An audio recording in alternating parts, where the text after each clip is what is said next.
قربانی کی پہلی بڑی اہم شرط وہ ہے بالغ ہونا۔ اس کی تفصیل یہ ہے کہ بچہ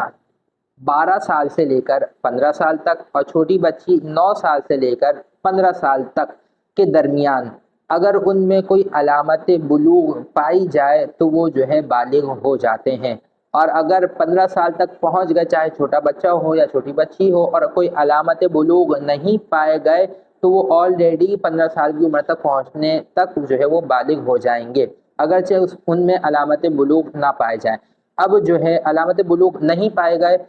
تو 15 سال کی عمر کا اعتبار کیا۔ 15 سال کی عمر کا جو اعتبار ہے وہ عیسوی اعتبار نہیں ہوگا بلکہ اسلامی تاریخ کے اعتبار سے ہوگا، یعنی انگریزی تاریخ کے اعتبار سے نہیں ہوگا بلکہ اسلامی تاریخ کے اعتبار سے جس تاریخ کو بچہ 15 سال کا یا بچی 15 سال کی ہو جائے گی تو وہ بالغ کہلائیں گے۔ تو قربانی کی دیگر شرائط کے ساتھ ساتھ ان میں یہ شرط بھی پائی جائے تو ان پر قربانی واجب ہوگی۔